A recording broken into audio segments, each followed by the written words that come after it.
ನಮಸ್ಕಾರ ಸ್ನೇಹಿತರೆ, ನಿಮ್ಮ ಕಾಲಿನಲ್ಲಿ ಈ ಲಕ್ಷಣಗಳು ಕಂಡುಬಂದರೆ ನಿಮ್ಮ ಹೃದಯ ಮತ್ತು ಕಿಡ್ನಿ ಅಪಾಯದಲ್ಲಿವೆ ಎಂದರ್ಥ. ನಿಮ್ಮ ಪಾದಗಳು ನಡೆಯಲು ಮಾತ್ರವಲ್ಲ, ಅವು ನಿಮ್ಮ ಆರೋಗ್ಯವನ್ನು ಪ್ರತಿಬಿಂಬಿಸುವ ಕನ್ನಡಿಯೂ ಹೌದು.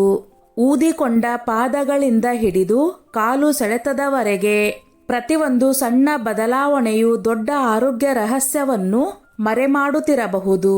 ವಿಶೇಷವಾಗಿ ಹೃದಯ ಅಥವಾ ಮೂತ್ರಪಿಂಡಗಳು ಸರಿಯಾಗಿ ಕಾರ್ಯನಿರ್ವಹಿಸದಿದ್ದರೆ ಅದರ ಲಕ್ಷಣಗಳು ಮೊದಲು ಪಾದಗಳಲ್ಲಿ ಗೋಚರಿಸುತ್ತವೆ. ಕಾಲುಗಳು ನಮ್ಮ ತೂಕವನ್ನು ಹೊತ್ತಿಕೊಳ್ಳುವುದಲ್ಲದೆ ಅನೇಕ ಆರೋಗ್ಯ ಲಕ್ಷಣಗಳನ್ನು ನೀಡುತ್ತದೆ. ಹೆಚ್ಚಾಗಿ ಕಾಲಿನಲ್ಲಿ ಪ್ರಮುಖವಾಗಿ ಈ 5 ಲಕ್ಷಣಗಳು ಕಂಡುಬಂದರೆ ಇದು ನಿಮ್ಮ ಹೃದಯ, ಕಿಡ್ನಿ ಮತ್ತು ಮೂತ್ರಪಿಂಡದ ಹಾನಿಯ ಸೂಚನೆಯಾಗಿರುತ್ತಂತೆ. ವೈದ್ಯರು ಎಚ್ಚರಿಸಿರುವ 6 ಪ್ರಮುಖ ಲಕ್ಷಣಗಳ ಬಗ್ಗೆ ತಿಳಿದುಕೊಳ್ಳೋಣ. ನಿಮ್ಮ ಕಾಲುಗಳಲ್ಲಿ ಊತ ಕಂಡುಬಂದರೆ ಹೃದಯ ಅಥವಾ ಲಿವರ್ ಸಮಸ್ಯೆ ಇರಬಹುದು. ನಿಮ್ಮ ಪಾದಗಳು ಯಾವಾಗಲೂ ತುಂಬಾ ತಣ್ಣಗಾಗಿದ್ದರೆ ಅದು ಎಚ್ಚರಿಕೆಯ ಸಂಕೇತ. ನೀವು ನಿದ್ರಿಸುವ ಸಮಯದಲ್ಲಿ ಹಠಾತ್ ಸ್ನಾಯು ಸೆಳೆತದ ಲಕ್ಷಣವೂ ಸಹ ತುಂಬಾ ಅಪಾಯಕಾರಿ. ಚಳಿಗಾಲದಲ್ಲಿ ಪಾದಗಳು ಶೀತಲವಾಗುವುದು ಸಹಜ, ಆದರೆ ಅವು ಯಾವಾಗಲೂ ಶೀತವಾಗಿದ್ದರೆ ಅದು ಹೃದಯಾಘಾತದ ಸಂಕೇತವಾಗಿರಬಹುದು ಎಂಬುವುದು ನಿಮಗೆ ತಿಳಿದಿದೆಯೇ? ಊದಿಕೊಂಡ ಪಾದಗಳು ಮತ್ತು ರಾತ್ರಿಯ ಸೆಳೆತಗಳು ಕೇವಲ ಆಯಾಸದಿಂದ ಅಲ್ಲ, ಅವು ನಿಮ್ಮ ದೇಹದ ಆಂತರಿಕ ಅಂಗಗಳಲ್ಲಿನ ಅಸಮರ್ಪಕ ಕಾರ್ಯಗಳನ್ನು ಸೂಚಿಸಬಹುದು. ನಿಮ್ಮ ಪಾದಗಳು ನಿಮಗೆ ಹೇಳುತ್ತಿರುವ ರಹಸ್ಯಗಳೇನು ಎನ್ನುವುದರ ಮಾಹಿತಿ ಇಲ್ಲಿದೆ ನೋಡಿ. 1. ಕಾಲುಗಳ ಊತ. ನಿಮ್ಮ ಪಾದಗಳು, ಹಿಮ್ಮಡಿಗಳು ಅಥವಾ ಮೊಣಕಾಲುಗಳಲ್ಲಿ ಊತವು ಕೇವಲ ಆಯಾಸದಿಂದ ಉಂಟಾಗಿರುವುದಿಲ್ಲ. ಹೃದಯದ ಪಂಪ್ ಮಾಡುವ ಸಾಮರ್ಥ್ಯ ಕಡಿಮೆ ಆದಾಗ, ಹೃದಯದ ವೈಫಲ್ಯ ಅಥವಾ ಮೂತ್ರಪಿಂಡಗಳು ಸರಿಯಾಗಿ ಕೆಲಸ ಮಾಡದಿದ್ದಾಗ ದೇಹದಲ್ಲಿ ದ್ರವವು ಸಂಗ್ರಹವಾಗಬಹುದು. ಇದು ಊತಕ್ಕೆ ಕಾರಣವಾಗಬಹುದು. ಈ ಸಮಸ್ಯೆಯು ಲಿವರ್ ಕಾಯಿಲೆಗಳು ಅಥವಾ ರಕ್ತನಾಳಗಳಲ್ಲಿನ ಅಡಚಣೆಗಳಲ್ಲಿಯೂ ಕಂಡುಬರುತ್ತದೆ.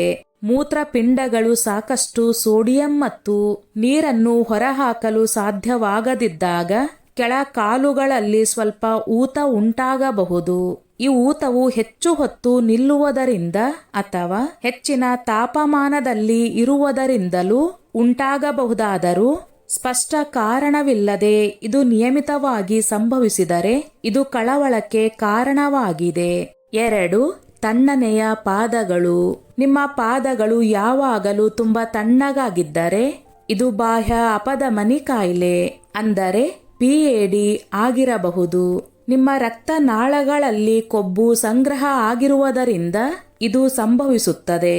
ಇದು ನಿಮ್ಮ ಕಾಲುಗಳಿಗೆ ಆಮ್ಲಜನಕದ ಪೂರೈಕೆಯನ್ನು ಕಡಿಮೆ ಮಾಡುತ್ತದೆ. ಇದನ್ನು ನಿರ್ಲಕ್ಷ್ಯ ಮಾಡಿದರೆ ಇದು ಹೃದಯಾಘಾತ ಅಥವಾ ಪಾರ್ಶ್ವವಾಯುವಿಗೆ ಕಾರಣವಾಗಬಹುದು. 3. ರಾತ್ರಿಯಲ್ಲಿ ಕಾಲು ಸೆಳೆತ. ನೀವು ನಿದ್ರಿಸುವ ಸಮಯದಲ್ಲಿ ಹಠಾತ್ ಸ್ನಾಯು ಸೆಳೆತವು ಎಲೆಕ್ಟ್ರೋಲೈಟ್ ಅಸಮತೋಲನ ಅಥವಾ ನಿರ್ಜಲೀಕರಣದಿಂದ ಉಂಟಾಗಬಹುದು.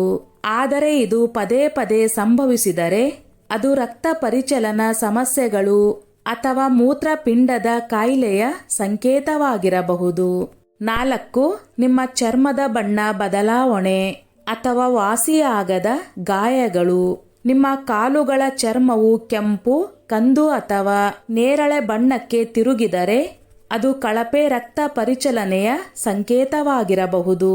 ಅದೇ ರೀತಿ ಸಣ್ಣ ಗಾಯಗಳು 1 ವಾರ ಅಥವಾ 10 ದಿನಗಳ ನಂತರವೂ ಗುಣವಾಗದಿದ್ದರೆ ಅದು ಮಧುಮೇಹದ ಲಕ್ಷಣವಾಗಿರಬಹುದು. 5. ಮರಗಟ್ಟುವಿಕೆ ಅಥವಾ ಜುಮ್ಮೆನಿಸುವಿಕೆ.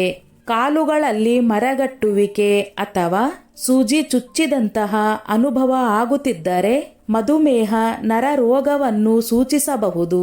ನಿಮ್ಮ ರಕ್ತದಲ್ಲಿನ ಸಕ್ಕರೆ ಮಟ್ಟ ಹೆಚ್ಚಾದಾಗ ನರಗಳು ಹಾನಿಗೆ ಒಳಗಾಗುತ್ತವೆ. ಇದು ಭವಿಷ್ಯದಲ್ಲಿ ಹೃದ್ರೋಗದ ಅಪಾಯವನ್ನು ಹೆಚ್ಚಿಸುತ್ತದೆ. 6. ಹಠಾತ್ ಕೆಂಪು ಬಣ್ಣ. ನಿಮ್ಮ ಕಾಲಿನಲ್ಲಿ ಇದ್ದಕ್ಕಿದ್ದಂತೆಯೇ ಕೆಂಪು ಮತ್ತು ಊತ ಕಂಡು ಬಂದರೆ ಅದು ಆಳವಾದ ರಕ್ತನಾಳದ ಥ್ರಂಬೋಸಿಸ್ ಅಂದರೆ ಡಿವಿಟಿ ಆಗಿರಬಹುದು.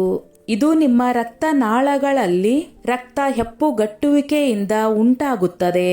ಈ ಹೆಪ್ಪುಗಟ್ಟುವಿಕೆ ಶ್ವಾಸಕೋಶಕ್ಕೆ ಪ್ರಯಾಣಿಸಿದರೆ ಜೀವಕ್ಕೆ ಅಪಾಯಕಾರಿ.